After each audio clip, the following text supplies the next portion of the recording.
আসসালামু আলাইকুম অনলাইন সকল শিক্ষার্থী। আমি মোহাম্মদ জাহিদুল ইসলাম ভার্চুয়াল ক্লাসের পক্ষ থেকে তোমাদের সবাইকে জানাচ্ছি আন্তরিক অভিনন্দন ও শুভেচ্ছা। আমরা আজকে নবম দশম শ্রেণীর সপ্তদশ অধ্যায়ের পরিসংখ্যান বিষয় নিয়ে আলোচনা করব। তো পরিসংখ্যানের আজকে আমরা যে বিষয়টি আলোচনা করব সেটি হচ্ছে মদ্যক এবং প্রচুরক নির্ণয়। ইতিমধ্যে তোমাদেরকে আমি সপ্তদশ অধ্যায়ের পরিসংখ্যানের প্রাথমিক বিষয় এবং কিভাবে সারণী তৈরি করতে হয় এবং অবিন্যস্ত উপাত্ত থেকে কিভাবে গড় নির্ণয় করতে হয় এবং সারণী থেকে কিভাবে গড় নির্ণয় করতে হয় এগুলো আলোচনা করছি। আজকে আমরা আলোচনা করব অবিন্যস্ত উপাত্ত থেকে কিভাবে মদ্যক প্রচুরক নির্ণয় করতে হয় এবং সারণী থেকে কিভাবে মদ্যক প্রচুরক নির্ণয় করতে হবে। তাহলে আমাদের মূল পাঠে যাওয়া যাক। তো মূল পাঠের শুরুতে আমরা যে বিষয়টি নিয়ে আলোচনা করবো এটা তোমাদের সাথে আরো একবার আলোচনা হয়েছে যে কিভাবে উপাত্তকে বিন্যস্ত করতে হয়। তো এখানে যেহেতু আমরা মদ্যক এবং প্রচুরক নির্ণয় করব, তবে মদ্যকের ক্ষেত্রে অবশ্যই অবিন্যস্ত উপাত্তকে বিন্যস্ত করে নিতে হবে। তাহলে আমরা প্রথমে একটি অল্প সংখ্যক উপাত্ত দেওয়া আছে এরকম একটি অঙ্ক নিয়ে কীভাবে বিন্যস্ত করতে হয় দেখি। যদিও আমরা ইতিমধ্যে এটা একবার দেখেছিলাম যে এখানে কিছু উপাত্ত দেওয়া আছে, এই উপাত্তগুলোকে আমাদেরকে কী করতে হবে, বিন্যস্ত করতে হবে। প্রথমে আমরা দেখব মানের ঊর্ধ্বক্রম অনুসারে কীভাবে বিন্যস্ত করতে হয়। তো প্রথমে আমরা সবচেয়ে ছোট সংখ্যাটি বেছে নিব। এখানে সবচেয়ে ছোট সংখ্যা হচ্ছে 33 বা 33 লিখে নিলাম। এরপরে হচ্ছে 34, আরও একটি 34, এরপর হচ্ছে 35, আরও একটি 35, এরপর হচ্ছে 36, এরপর হচ্ছে 37, আরও একটি 37, পরে 37, এরপর হচ্ছে 38। তাহলে আমরা উপাত্ত সমূহকে মানের ক্রম অনুসারে সাজিয়ে নিলাম। আর যদি মানের অধক্রমে সাজাইতে চাই উপাত্তগুলোকে, তাহলে ঊর্ধ্বক্রমে সাজানোর পর সেগুলো বিপরীত ক্রমে সাজিয়ে দিলেই চলে। তাহলে আমরা শিখলাম কিভাবে উপাত্ত সমূহকে বিন্যস্ত করতে হয়। এখন আমরা দেখব যে অবিন্যস্ত উপাত্তের কিভাবে মদ্যক নির্ণয় করতে হয়। আমরা ইতিপূর্বে যেই উপাত্তগুলোকে বিন্যস্ত করেছিলাম সেই উপাত্তগুলো নিয়ে আমরা মদ্যক নির্ণয় করতে যাচ্ছি। এখানে উপাত্তগুলোকে প্রথমত মদ্যক নির্ণয় করতে হলে প্রথমত উপাত্ত সমূহকে আমরা যদি অবিন্যস্ত উপাত্তের মদ্যক নির্ণয় করতে চাই তাহলে প্রথমত আমাদেরকে এই উপাত্তগুলোকে মানের ক্রম অনুসারে সাজাতে হবে। তাহলে আমরা মানের ক্রম অনুসারে সাজিয়ে নিলাম। এবার আমরা দেখতে পাচ্ছি যে এখানে মোট উপাত্ত হচ্ছে 10টি। তাহলে 10টি হলে 10-এর অর্ধেক হচ্ছে 5 এবং 6 নম্বর পদ যোগ করে 2 দিয়ে ভাগ করলেই মদ্যক পাওয়া যাবে। এখানে আমরা দেখতে পাচ্ছি যদি আমরা নৈর্ব্যক্তিক করতে চাই তাহলে এভাবে করে নিব যে উপাত্তগুলোকে সাজানোর পর এর মাঝের পদ, যেহেতু এখানে 10 তাহলে মাঝের পদ হচ্ছে 5 অথবা 6। তাহলে 5 নম্বর এবং 6 নম্বর পদ হচ্ছে 35 এবং 36, 35 এবং 36 যোগ করলে হচ্ছে 71, 71কে 2 দিয়ে ভাগ করলে 35। তাহলে আমাদের মদ্যক হয়ে গেল। কিন্তু এটি যদি আমরা সূত্রের সাহায্যে দেখতে চাই তাহলে যেহেতু এখানে মোট উপাত্ত 10, তাহলে সূত্রটি হবে মদ্যক = n/2 তম ও n/2 + 1 তম পদের সমষ্টি / 2। তাহলে n এর মান হচ্ছে 10, আমরা 10 বসিয়ে নিলাম। তাহলে 10কে 2 দিয়ে ভাগ করলে হচ্ছে 5, এখানে 10কে 2 দিয়ে ভাগ করলে 5, যোগ করলে 6 তম পদের সমষ্টি। তাহলে পঞ্চম ও ষষ্ঠতম পদের সমষ্টি ভাগ 2। তাহলে আমরা এখানে 1 2 3 4 5 6, তাহলে 5 এবং 6 নম্বর পদের আমরা দেখতে পাচ্ছি 35 এবং 36। তাহলে 35 এবং 36 যোগ করব, 35 এবং 36 যোগ করলে হচ্ছে 71, 71 2 দিয়ে ভাগ করলে হচ্ছে 35.5। তাহলে নির্ণয় মদ্যক 35.5। এভাবে আমরা অবিন্যস্ত উপাত্তের মদ্যক নির্ণয় করতে পারি। তাহলে অবিন্যস্ত উপাত্তের মদ্যক নির্ণয় করতে হলে প্রথমে কি করতে হবে, তাদেরকে মানের ক্রম অনুসারে সাজাতে হবে।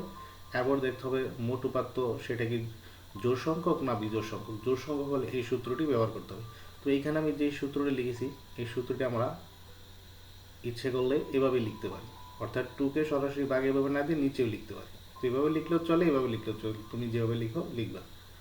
আমরা এরপরে দেখি যে এখানে মোট উপাত্ত দেওয়া আছে 9টি। তাহলে মোট উপাত্ত যেহেতু 9টি দেওয়া আছে তাদেরকে মানের ক্রম অনুসারে সাজাতে হবে। আমরা মানের ক্রম অনুসারে সাজিয়ে নিলাম। যেহেতু 9 তাহলে বোঝা যাচ্ছে যে 5 নাম্বার পদটি হচ্ছে মদ্যক। 1 2 3 4 5 নাম্বার পদটি হচ্ছে মদ্যক। তাহলে মদ্যক 25। কিন্তু এটাকে আমরা যদি সূত্রের সাহায্যে লিখতে চাই প্রথমে মোট উপাত্ত লিখবা 9, আর যেহেতু মোট উপাত্ত বিজোড় তাহলে মদ্যক নির্ণয়ের সূত্র হচ্ছে যে n + 1 / 2 তম পদের মান। n এর মান হচ্ছে 9, 9 এর 1 10, 10কে আমরা 10কে 2 দিয়ে ভাগ করলে হচ্ছে 5, তাহলে 5তম পদের মান হচ্ছে মধ্যক। তাহলে পঞ্চমতম পদ হচ্ছে 1 2 3 4 5 25 মধ্যক। তাহলে আমরা এটা এভাবে উপস্থাপন করতে পারি। আর এভাবে যদি আমাদের নৈর্ব্যক্তিক প্রশ্ন আসে তাহলে আমরা সেটা গুণে দেখবো যে মোট উপাত্ত কয়টি, যদি বিজোড় সংখ্যা হয় তাহলে মাঝেরটি মধ্যক। আর এভাবে আমরা সূত্র দিয়ে করতে পারি। এখন আমরা দেখব যে মধ্যক কাকে বলে। তাহলে মধ্যক হলো সংগৃহীত উপাত্তের মধ্যমান।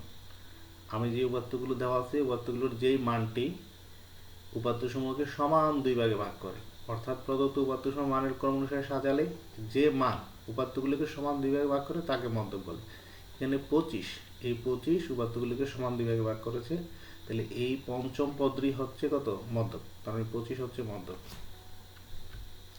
তাহলে আমরা সূত্র দুইটা লিখে নিই। যদি উপাত্তের সংখ্যা n জোড় হয় তাহলে মধ্যকের সূত্র হবে n/2 তম ও n/2 প্লাস 1 তম পদের সমষ্টি ডিভাইড বাই 2। আর যদি মোট উপাত্ত বিজোড় হয় তাহলে মধ্যক নির্ণয়ের সূত্র হবে n প্লাস 1 ডিভাইড বাই 2 তম পদের মান। এ পর্যন্ত আমরা অল্প সংখ্যক উপাত্ত নিয়ে কিভাবে মধ্যক নির্ণয় করতে হয় সেটা দেখলাম। এখন আমরা একটু বেশি সংখ্যক, এখানে যেহেতু 10টি আর 9টি উপাত্ত দেওয়া ছিল, এখন আমরা দেখব বেশি সংখ্যক উপাত্ত দেওয়া থাকলে কিভাবে মধ্যক নির্ণয় করতে হয়। একই সিস্টেম, যে উপাত্ত দেওয়া থাকবে উপাত্তগুলোকে মানের ক্রম অনুসারে সাজাতে হবে। আমরা উপাত্তগুলোকে মানের ক্রম অনুসারে সাজিয়ে নিয়েছি। এখানে মোট উপাত্ত হচ্ছে 30টি, তাহলে 30-এর অর্ধেক হচ্ছে 15 এবং 16, তাহলে 15 এবং 16 নম্বর পদের গড় হচ্ছে মধ্যক। তাহলে 15 নম্বর পদ হচ্ছে 44 আর 16তম পদ হচ্ছে 45, তাহলে 44 এবং 45 যোগ করলে হচ্ছে 89, 89কে 2 দিয়ে ভাগ করলে হচ্ছে 44.5 হয়ে গেল আমাদের মধ্যক। কিন্তু আমরা যদি সূত্রের সাহায্যে করতে চাই তাহলে লিখতে হবে মোট উপাত্ত 30 মধ্যক ইকুয়াল টু n/2 তম n/2 প্লাস 1 তম পদের সমষ্টি ডিভাইড বাই 2। তাহলে n এর মান যেহেতু 30, 30কে 2 দিয়ে ভাগ করলে হবে 15, n এর মান 30, 30কে 2 দিয়ে ভাগ করলে 15 যোগ 1 16, তাহলে 15 ও 16তম পদের সমষ্টি ডিভাইড বাই 2। তাহলে যেহেতু আমরা এখানে উপাত্তগুলোকে মানের ক্রম অনুসারে সাজিয়েছি, তাহলে এখানে 15তম পদ হচ্ছে কত 44 এবং 16তম পদ হচ্ছে 45, তাহলে 44 এবং 45 যোগ করে 2 দিয়ে ভাগ করলে হবে কত 44.5, তাহলে নির্ণয় মধ্যক 44.5। আমরা এখানে এই সূত্রটি এভাবে না লিখে এভাবে লিখতে পারি। তোমরা যেভাবে ভালো লাগবে ঠিক ওইভাবে লিখবা। আশা করি তোমরা এভাবে বুঝতে পেরেছো। এখন আমরা বিজোড় সংখ্যক বেশি উপাত্ত দেব। এখানে 25টি উপাত্ত দেওয়া আছে, আগে ছিল 30টি জোড় সংখ্যক, এখানে দেওয়া আছে 25টি বিজোড় সংখ্যক। তাহলে 25-এর অর্ধেক যদি ধরি তাহলে 13 নম্বর পদরা এই উপাত্তগুলিকে সমান দুই ভাগে ভাগ করে, তাহলে 13তম পদ হচ্ছে এখানে 75, তাহলে 75 হচ্ছে মধ্যক। আমরা বুঝতেই পারতেছি, কিন্তু অঙ্কটি এভাবে উপস্থাপন করতে হবে। প্রথমে আমরা উপাত্ত সমূহকে মানের ক্রম অনুসারে সাজিয়ে নিব। সাজিয়ে নেওয়ার পর আমরা লিখব যে মোট উপাত্ত 25 বিজোড় সংখ্যা, তাহলে বিজোড় সংখ্যা যেহেতু উপাত্ত মোট উপাত্ত, তাহলে সূত্র হচ্ছে কি মধ্যক ইকুয়াল টু n প্লাস 1/2 তম পদের মান। n এর মান হচ্ছে 25, 25 এর আগে 26, 26কে 2 দিয়ে ভাগ করলে হচ্ছে 13, তাহলে 13তম পদের মান হবে মধ্যক। তাহলে এখানে 13তম পদ হচ্ছে কত 75। তুমি ইচ্ছা করলে গুণে দেখতে পারো 1 2 3 4 5 6 7 8 9 10 11 12 13তম পদের মান হচ্ছে কত 75, তাহলে নির্ণয় মধ্যক 75। তাহলে আমরা জেনে গেলাম যে অবিন্যস্ত উপাত্ত থেকে কিভাবে মধ্যক নির্ণয় করতে হয়। অবিন্যস্ত উপাত্ত দেওয়া থাকলে তাদেরকে বিন্যস্ত করতে হবে, অর্থাৎ মানের ক্রম অনুসারে সাজাতে হবে। এরপর আমাদের যদি মোট উপাত্ত জোড় সংখ্যক হয় তাহলে একটা সূত্র, আর বিজোড় সংখ্যক হলে একটা সূত্র ব্যবহার করে আমাদের মধ্যক বের করতে হয়। এখন আমরা দেখব যে সারণী থেকে কিভাবে মধ্যক নির্ণয় করতে হয়। এরকম একটা সারণী আমরা আমাদের আগের পার্ট 1-এ আমরা সারণী কিভাবে তৈরি করতে সেটা দেখেছি। 4টি ধাপ অনুসরণ করে সারণী তৈরি করতে হয়। এখন আমরা দেখব এই সারণী থেকে, অর্থাৎ সারণীটাকে ক্রমোদিত সারণীতে পরিণত করতে হবে, তারপর আমরা মধ্যক নির্ণয় করব। তাহলে দেখি আমাদের এই প্রদত্ত সারণীকে কিভাবে ক্রমোদিত সারণীতে পরিণত করতে হয়। তাহলে এটা হচ্ছে আমাদের প্রদত্ত সারণী। এই সারণীকে এখন আমরা ক্রমোদিত সারণীতে রূপান্তর করতে হবে। তাহলে এই প্রাপ্ত নম্বর এবং গণসংখ্যা আমাদের দেওয়া ছিল, আমরা শুধু ক্রমোদিত গণসংখ্যা নির্ণয় করব। তাহলে ক্রমোদিত গণসংখ্যা নির্ণয় করতে হলে প্রথমত আমরা 3-এর 3, অর্থাৎ এই 3 সরাসরি এভাবে বসবে, 3 এখানে চলে আসবে। এরপর 3-এর সাথে 3 আর 2, 3 আর 2 যোগ করলে কত হচ্ছে 5, তাহলে এখানে কত হবে 5 5 হবে। এরপর 5-এ আর 5-এ যোগ, আমরা দেখব সেই 5 তাহলে 5 আর 5 যোগ করলে হচ্ছে কত 10, তাহলে এখানে হবে কত 10, 10 আর আমরা 14 যোগ করতে হবে, তাহলে 10 আর 14 যোগ করলে 10 আর 4 যোগ করলে হচ্ছে কত 14, তাহলে এখানে আমাদের কত হবে 14, 14 আর 10 যোগ করবো, 14 আর 10 যোগ করলে হচ্ছে 24, তাহলে এখানে হবে আমাদের কত 24, 24 আর 15 যোগ করবো, তাহলে 24 আর 15 যোগ করলে হচ্ছে কত 24 আর 15 যোগ করলে হচ্ছে 39, তাহলে এখানে আমাদের কত হবে 39। এখন আমরা 39 আর 5 যোগ করবো, তাহলে 39 আর 5 যোগ করলে কত 44, তাহলে এখানে আমাদের কত হবে 44, 44 আর 3 যোগ করবো, তাহলে 44 আর 3 যোগ করলে 47, এখানে হচ্ছে আমাদের কত 47, 47 আর 2 যোগ করবো 49, তাহলে এখানে কত হবে 49, তাহলে 49 আর 1 যোগ করবো, তাহলে এখানে হবে 50। এভাবে আমাদেরকে ক্রমোদিত সারণী তৈরি করতে হবে। যদি গণসংখ্যা নিবেশন সারণী দেওয়া থাকে সেটাকে ক্রমোদিত সারণীতে এভাবে রূপান্তর করতে হবে, অর্থাৎ 3, 2 যোগ করলে 5, 5 আর 5 যোগ করলে 10, 10 আর 4 যোগ করলে 14, 14 আর 10 যোগ করলে 24, 24 আর 15 যোগ করলে 39, 39 আর 5 যোগ করলে 44, 44 আর 3 যোগ করলে হচ্ছে 47, 47 আর 2 যোগ করলে 49, 49 আর 1 যোগ করলে 50। এভাবে আমাদের ক্রমোদিত সারণী তৈরি করতে হবে। এখন আমাদের যেহেতু অবিন্যস্ত উপাত্ত থেকে আমরা জেনেছি যে যদি মোট উপাত্ত জোড় সংখ্যা হয় তাহলে একটি সূত্র ব্যবহার করতে হয়, আর মোট উপাত্ত বিজোড় সংখ্যা হলে তাহলে আরেকটি সূত্র ব্যবহার করতে হয়। এটা হচ্ছে জোড় সংখ্যকের জন্য, এটা হচ্ছে বিজোড় সংখ্যকের জন্য। তাহলে এখানে আমাদের মোট উপাত্ত হচ্ছে 50, তাহলে আমরা বলতে পারি যে আমাদের কোন সূত্রটা ব্যবহার উপরের সূত্রটা আমাদের ব্যবহার হবে। তাহলে এখানে আমরা মানগুলো নিয়ে নিই। তাহলে এখানে মোট উপাত্ত হচ্ছে কত 50, তাহলে মধ্যক হচ্ছে n/2 তম 1/2 প্লাস 1 মধ্যক সমষ্টি /2, তাহলে n এর মান 50, 50কে 2 দিয়ে ভাগ করলে হবে 25, n এর মান 50 2 দিয়ে ভাগ করলে 25 যোগ 1 26, তাহলে 25 ও 26 তম পদের সমষ্টি ভাগ 2, তাহলে 25 এবং 26 তম পদ। তাহলে এখানে দেখো আমরা দেখতে পাচ্ছি যে 1 থেকে 3 নম্বর পদ এই প্রথম শ্রেণীতে আছে, 3 থেকে 5 পর্যন্ত এই ঘরে, 6 থেকে 10 পর্যন্ত এই ঘরে, আর 11 থেকে 14 পর্যন্ত এই করে, 14 পরে 15 থেকে 24 পর্যন্ত হচ্ছে এই করে, 24 থেকে 39, তাহলে 25 এবং 26, 24-এর পর 25, তাহলে 25 এবং 26 এই 25 থেকে 39-এর ঘরে পড়তেছে এই ঘরে, তাহলে এখানে 25 নম্বর পদ এবং 26 নম্বর পদ, তাহলে 25 নম্বর পদ 75, 26 নম্বর পদ 75, অর্থাৎ 39 পর্যন্ত পদগুলো হচ্ছে 75, তাহলে 25তম পদ কত 75, 26তম পদ 75 ভাগ 2,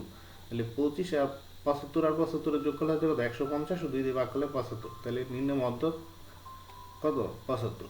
তাহলে এভাবে আমাদেরকে যদি অবিন্যস্ত উপাত্ত দেওয়া থাকে তাহলে আমরা তো বিন্যস্ত করে সেখান থেকে মাঝের পদ হবে মধ্যক, আর এখানে ক্রমোদিত সারণী থেকে যদি মধ্যক নির্ণয় করতে বলে তাহলে আমাদেরকে ক্রমোদিত সারণী গণসংখ্যা নিবেশন সারণীকে ক্রমোদিত সারণীতে রূপান্তর করতে হবে। তারপর এভাবে যদি বিজোড় সংখ্যক হয় তাহলে বিজোড়ের সূত্র আমরা ব্যবহার করব।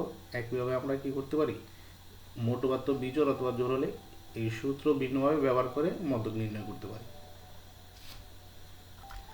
তো আশা করি শিক্ষার্থী বন্ধুরা তোমরা অলরেডি বুঝতে পেরেছো যে আমরা মধ্যক দুইভাবে নির্ণয় করতে পারি, অবিন্যস্ত উপাত্ত থেকে এবং ক্রমোদিত সারণী থেকে। এরপরে আমরা দেখব যে মধ্যক নির্ণয়ের যে শ্রেণীবিন্যস্ত উপাত্তের মধ্যক কীভাবে নির্ণয় করতে হয়। তাহলে যদি মোট উপাত্ত n হয় এবং শ্রেণীবিন্যস্ত উপাত্ত n/2 তম পদের মান হচ্ছে মধ্যক, তাহলে এখানে আমার সূত্রটা হচ্ছে কি মধ্যক = L plus n/2 minus fc into h/fm। তাহলে এখানে এই যে প্রতীকগুলো ব্যবহার করা হয়েছে মধ্যকের সূত্রের ভিতরে, আমরা দেখব যে কোন প্রতীক দ্বারা কি বোঝাচ্ছে। L দ্বারা বোঝাচ্ছে যে মধ্যক শ্রেণীর নিম্নসীমা, n হচ্ছে মোট গণসংখ্যা, h হচ্ছে শ্রেণীব্যক্তি, fc হচ্ছে মধ্যক শ্রেণীর পূর্ববর্তী শ্রেণীর যোজিত গণসংখ্যা, এরপর হচ্ছে fm হচ্ছে মধ্যক শ্রেণীর গণসংখ্যা। তাহলে আমরা এখন একটি চলো সমস্যা নিয়ে আলোচনা করি। এখানে একটা গণসংখ্যা নিবেশন সারণী দেওয়া আছে। তো গণসংখ্যা নিবেশন সারণী নিয়ে আমরা মধ্যক নির্ণয় করব। তো আমরা ইতিমধ্যে জেনেছি যে একটা গণসংখ্যা নিবেশন সারণীকে কিভাবে ক্রমোদিত গণসংখ্যা সারণীতে পরিণত করতে হয়। আমরা 3 আর 10 এ 13, 13 আর 18 হচ্ছে 31, 31 এর 25 56, 56 আর 8 হচ্ছে 64, 64 এর 6 70। এভাবে আমরা গণসংখ্যা নিবেশন সারণীকে ক্রমোদিত গণসংখ্যা সারণীতে রূপান্তর করব।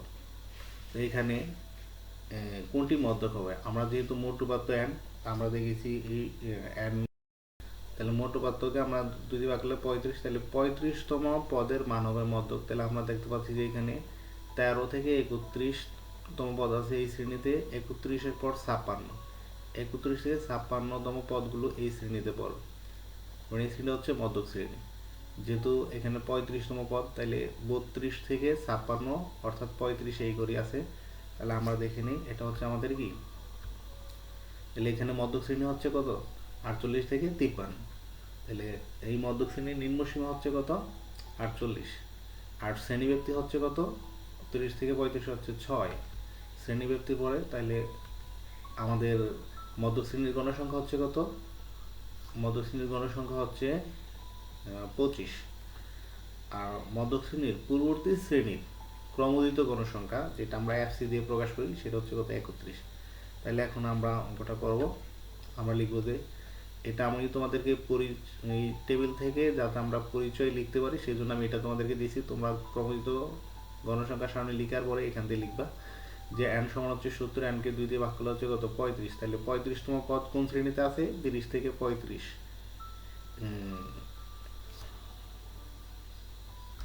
তাহলে আপনারা দেখতে পাচ্ছি যে 35তম পদের মান হচ্ছে কত, 48 থেকে 53 শ্রেণীতে অবস্থিত। তাহলে মধ্যক শ্রেণী হচ্ছে 48 থেকে 53। তাহলে মধ্যক শ্রেণী হচ্ছে কত, 48 থেকে 53। আমরা লিখে নিব এখানে l এর মান কত, 48, শ্রেণী নিম্ন সীমা n হচ্ছে 70, মোট উপাত্ত, শ্রেণীব্যাপ্তি 6, মধ্যক শ্রেণীর পূর্ববর্তী শ্রেণীর যোজিত ফল হচ্ছে 31, আর মধ্যক শ্রেণীর গণসংখ্যা হচ্ছে 25। তাহলে মধ্যকের সূত্রটি আমরা ইতিমধ্যে জেনেছি, l plus n/2 minus F C into h/fn। তাহলে আমরা এখন মান বসিয়ে নিই।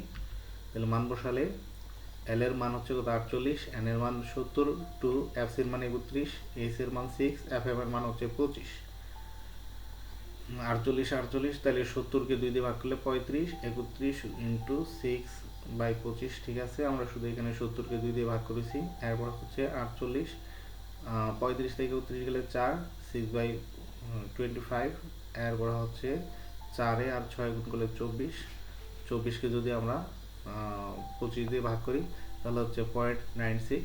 এখন 48 সাথে 0.96 যোগ করলে কত হচ্ছে, 48 ইন্টু 96 অর্থাৎ 48.96। তাহলে আমাদের মধ্যক হচ্ছে কত, 48.96। এভাবে আমরা শ্রেণী বিন্যস্ত সারণী থেকে আমরা মধ্যক নির্ণয় করতে পারি। তাহলে আমাদের মধ্যকের সারণী থেকে আমরা দুইভাবে নির্ণয় করতে পারি। একটা হচ্ছে যে যদি শ্রেণীব্যাপ্তি না দেওয়া থাকে তাহলে আমরা ক্রমোদিত সারণী থেকে সরাসরি ওই বিন্যস্ত অবিন্যস্ত উপাত্তের যে সূত্র, অর্থাৎ মোট উপাত্ত জোড় বিজোড় হলে সেই সূত্র ব্যবহার করে আমরা ক্রমোদিত সারণী থেকে বের করতে পারি। আর যদি শ্রেণীব্যাপ্তি দেওয়া থাকে তাহলে আমরা এই সূত্র ব্যবহার করে আমরা কি করতে পারি, মধ্যক নির্ণয় করতে পারি। তাহলে আমরা ইতিমধ্যে অবশ্যই বুঝতে পেরেছি কিভাবে মধ্যক নির্ণয় করতে হয়। অবিন্যস্ত উপাত্ত দেওয়া থাকলে তাদেরকে বিন্যস্ত করতে হবে, মোট উপাত্ত জোড় সংখ্যা হলে একটি সূত্র ব্যবহার করতে হবে, আর বিজোড় হলে অন্য একটি সূত্র ব্যবহার করতে হবে। এছাড়া যদি শ্রেণীব্যাপ্তি দেওয়া না থাকে তাহলে আমরা ক্রমোদিত সারণী থেকে মধ্যক নির্ণয় করতে পারি। আর যদি শ্রেণীব্যাপ্তি দেওয়া থাকে তাহলে আমরা এই সূত্রটি ব্যবহার করে মধ্যক নির্ণয় করতে পারি। এখন আমরা চলো দেখি প্রচুরক নিয়ে আলোচনা করব। তো প্রচুরক বোঝার আগে অল্প সংখ্যক উপাত্ত দেওয়া আছে এরকম একটি অঙ্ক নিয়ে আলোচনা করতে চাই। এখানে আমরা যে উপাত্তগুলো দেওয়া আছে এগুলো মানের ক্রম অনুসারে সাজানো আছে। তো আমরা এখানে দেখতে পাচ্ছি যে 34 আছে 2 বার, 35 আছে 2 বার, 37 আছে 3 বার, আর বাকি উপাত্তগুলো একবার করে আছে। তাহলে 37 3 বার যেহেতু, তাহলে 37 সর্বাধিক বার আছে। তাহলে এখানে প্রচুরক হচ্ছে 37। তাহলে অর্থাৎ কথাটা হচ্ছে, প্রচুরক হচ্ছে যে প্রদত্ত উপাত্ত সমূহের মধ্যে যে উপাত্তটি সর্বাধিকবার উপস্থাপিত থাকে, এই উপাত্তগুলোর মধ্যে যে উপাত্তটি সর্বাধিকবার উপস্থিত থাকবে তাকে আমরা প্রচুরক বলবো। এরপর আমরা একটা বেশি সংখ্যক উপাত্ত দেওয়া আছে এমন একটি অঙ্ক নিয়ে আলোচনা করব। এখানে অনেকগুলো উপাত্ত দেওয়া আছে। তাহলে এই উপাত্তগুলো প্রথম আমরা মানের ক্রম অনুসারে সাজানোর পর আমরা দেখতে পাচ্ছি যে 40 আছে 5 বার, 42 3 বার, 43 3 বার, 44 3 বার, 45 5 বার, 50 5 বার। তাহলে বাকি উপাত্তগুলো একবার করে আছে। তোমরা দেখবা অলরেডি এই ধরনের উপাত্ত নিয়ে তোমরা নিজেরা চর্চা করবা, দেখবা যে কোন উপাত্তটি কতবার করে আছে। যেগুলো একবার আছে এগুলো লেখার দরকার নেই, ওগুলো লিখে দেবে যে বাকি উপাত্তগুলো একবার করে আছে। তাহলে এখানে আমরা দেখতে পাচ্ছি যে 44 45 50 এই উপাত্তগুলো সর্বাধিকবার আছে। 44 আছে কত 3 বার, 45 44 নয়, 44 আমাদের বাদ যাবে। এখানে 45 আছে 5 বার, 50 আছে 5 বার। তাহলে এই 45 এবং 50 সর্বাধিকবার উপস্থাপিত আছে, তাহলে প্রচুরক হচ্ছে 45 এবং 50। তাহলে যে উপাত্তগুলো সর্বাধিকবার উপস্থাপিত থাকে সেগুলো হচ্ছে কি প্রচুরক। একটাও থাকতে পারে, একাধিকও থাকতে পারে। তাহলে উপাত্তগুলোকে বিন্যস্ত করার পর আমরা দেখবো যে কোন উপাত্তটি কতবার আছে, এবং যেগুলো একবার করে আছে সেটি লিখবো না, যেটা সর্বাধিকবার থাকে সেটি হচ্ছে কি প্রচুরক। তাহলে আমরা অবিন্যস্ত উপাত্ত থেকে কীভাবে প্রচুরক নির্ণয় করতে তা দেখলাম। এখন আমরা দেখব কীভাবে সারণী থেকে একটি সারণী থেকে প্রচুরক নির্ণয় করতে হয়। তো সারণী থেকে প্রচুরক নির্ণয় করার আগে আমরা সূত্রটি জেনে নিই। তো যেই শ্রেণীর গণসংখ্যা সবচেয়ে বেশি, যেই শ্রেণীর গণসংখ্যা সবচেয়ে বেশি সেই শ্রেণী হচ্ছে প্রচুরক শ্রেণী। তাহলে প্রচুরক নির্ণয় করার সূত্র হচ্ছে L plus F1 divide by F1 plus F2 into H। তাহলে এখানে প্রতীকগুলো দ্বারা কি বোঝানো হচ্ছে? এখানে প্রতীকগুলো দ্বারা বোঝানো হচ্ছে L হচ্ছে প্রচুরক শ্রেণীর নিম্নসীমা, N হচ্ছে মোট গণসংখ্যা, H হচ্ছে শ্রেণী ব্যক্তি, আর F1 হচ্ছে প্রচুরক শ্রেণীর গণসংখ্যা বিয়োগ পূর্ববর্তী শ্রেণীর গণসংখ্যা, F2 হচ্ছে প্রচুরক শ্রেণীর গণসংখ্যা বিয়োগ পরবর্তী শ্রেণীর গণসংখ্যা। আমরা অবশ্য সারণী থেকে এই বিষয়টা একটু ক্লিয়ার হয়ে নিব। চলো এখন আমরা সারণীটি নিয়ে আলোচনা করি। এখানে আমাদের এই সারণীটি দেওয়া আছে। আমরা এখানে মোট গণসংখ্যা দেখেছি কত 70। যাই হোক, এখানে আমরা দেখতে পাচ্ছি যে যেই গণসংখ্যা 3, 10, 18, 25, 8, 6, তাহলে এখানে 25 হচ্ছে সবচেয়ে বেশি গণসংখ্যা। কোন শ্রেণীতে? 48 থেকে 53 শ্রেণীতে। 48 থেকে 53 শ্রেণী এটা হচ্ছে প্রচুরক শ্রেণী। তা আমরা গণসংখ্যা 48 53 শ্রেণী সবচেয়ে বেশি, তাহলে প্রচুরক শ্রেণী হচ্ছে কত? 48 থেকে 53। এখানে শ্রেণীর নিম্নসীমা হচ্ছে 48 এবং শ্রেণী ব্যক্তি হচ্ছে কত? 6। এখন আমরা দেখব যে F1 এর মান কীভাবে বের করে। তো F1 হচ্ছে প্রচুরক শ্রেণীর গণসংখ্যা 25 বিয়োগ হচ্ছে পূর্ববর্তী শ্রেণীর গণসংখ্যা 18। তাহলে 25 বিয়োগ 18 হচ্ছে 7। এরপর আমরা দেখব যে F2 কীভাবে বের করে। F2 হচ্ছে কি প্রচুরক শ্রেণীর গণসংখ্যা বিয়োগ পরবর্তী শ্রেণীর গণসংখ্যা 8। পরবর্তী শ্রেণীর গণসংখ্যা 4। তাহলে 25 থেকে 8 বাদ দিলে হচ্ছে কত? 17। তাহলে F2 এর মান হচ্ছে 17। তো তোমরা এই বিষয়টা লিখবে না, এভাবে লিখবে না, এটা আমি তোমাদেরকে দেখিয়েছি, অর্থাৎ যাতে তুমি স্পষ্ট বুঝতে পারো কোনটাকে কী বলে আর কীভাবে বের করে। তোমরা খাতায় সারণীর পর যে বিষয়টা লিখবা, সারণীর পর লিখবা যেহেতু 48 থেকে 53 শ্রেণীর গণসংখ্যা সবচেয়ে বেশি, 48 থেকে 53 শ্রেণীর গণসংখ্যা সবচেয়ে বেশি, তাহলে সেহেতু 48 থেকে 53 শ্রেণী হচ্ছে প্রচুরক শ্রেণী। এখানে আমরা প্রচুরক শ্রেণী নিম্নসীমা হচ্ছে 48, মোট উপাত্ত হচ্ছে 70, H হচ্ছে শ্রেণী ব্যক্তি হচ্ছে 6, F1 হচ্ছে কত? 7, F2 হচ্ছে কত? 17। এখন আমরা সূত্রটি লিখব। সূত্রটি লেখার পরে আমরা সূত্রটা লিখব যে L plus F1 divide by F1 plus F2 into H। এটা হচ্ছে প্রচুরক নির্ণয়ের সূত্র, অর্থাৎ শ্রেণীবিন্যাস গণসংখ্যা নির্বাচন সারণী থেকে। আর এভাবে যদি আমরা অবিন্যস্ত উপাত্ত থাকে তাহলে সেখানে যে উপাত্তটি সর্বাধিকবার আছে সেটি হচ্ছে আমাদের প্রচুরক। তাহলে আমি এখানে L এর মান লিখব। L এর মান হচ্ছে 48, F1 এর মান 7, F1 হচ্ছে 7, F2 হচ্ছে 17 ইন্টু 6। তাহলে 48 আর 4 6 24 আর 17 আর 7 যোগ করলে হচ্ছে কত? 24। 24কে 24 দিয়ে ভাগ করলে হচ্ছে 1, 48 আর 1 হচ্ছে 49। তাহলে নিম্নে প্রচুরক হচ্ছে কত? 49। তাহলে শিক্ষার্থী বন্ধুরা, আশা করি তোমরা বুঝতে পেরেছো কীভাবে অবিন্যস্ত উপাত্ত থেকে মধ্যক নির্ণয় করতে হয়, সেটা দুটি সূত্রের মাধ্যমে। সারণী থেকে কীভাবে মধ্যক নির্ণয় করতে হয়, যদি শ্রেণীবিভক্তি দেওয়া না থাকে তাহলে সেটা হচ্ছে ক্রমোদিত গণসংখ্যা সারণী থেকে তোমরা নির্ণয় করবে। আর যদি শ্রেণীবিভক্তি দেওয়া থাকে তাহলে সেইটা সূত্রটা আমি তোমাদেরকে দেখিয়েছি। আর প্রচুরক হচ্ছে যে উপাত্তটি সর্বাধিকবার উৎস সেটি হচ্ছে প্রচুরক, আর এভাবে গণসংখ্যা সারণী থেকে তোমরা প্রচুরক নির্ণয় করতে পারো। তা আমরা আজকে মধ্যক এবং প্রচুরক নির্ণয়ের যেই বিষয়টি নিয়ে আলোচনা করলাম সেটা হচ্ছে যে অবিন্যস্ত উপাত্তের ক্ষেত্রে এই দুটি সূত্র ব্যবহার করতে, এবং সারণীর ক্ষেত্রে যদি শ্রেণীবিন্যাস না থাকে তাহলে এই দুইটা সূত্র ব্যবহার করে সারণী থেকে মধ্যক নির্ণয় করা যায়। আর যদি শ্রেণীব্যক্তি দেওয়া থাকে তাহলে আমরা মধ্যক নির্ণয়ের জন্য এই সূত্রটি ব্যবহার করব। আর প্রচুরক হচ্ছে যে উপাত্তটি সর্বাধিকবার থাকবে সেটি হচ্ছে প্রচুরক। আর যদি শ্রেণী সারণী দেওয়া থাকে, শ্রেণীব্যক্তি সম্বলিত সারণী থাকে গণসংখ্যা নির্বাচন সারণী, তাহলে আমরা প্রচুরক নির্ণয়ের জন্য এই সূত্রটি ব্যবহার করব। তো বন্ধুরা, আশা করি তোমরা আজকে কীভাবে বিন্যস্ত এবং সারণী থেকে, অবিন্যস্ত উপাত্ত এবং সারণী থেকে মধ্যক এবং প্রচুরক নির্ণয় করতে হয় তোমরা অবশ্যই সেটা বুঝতে পেরেছো। তো তোমাদেরকে ধন্যবাদ। আমাদের পরবর্তী গ্রাফ এবং চার্ট নিয়ে পরবর্তী পার্ট 3 তোমরা অবশ্যই দেখবে। আর আমার ক্লাসটি ভালো লাগলে অবশ্যই এই চ্যানেলটি সাবস্ক্রাইব করে রাখবে। তো ধন্যবাদ বন্ধুরা, আজকে এই পর্যন্তই।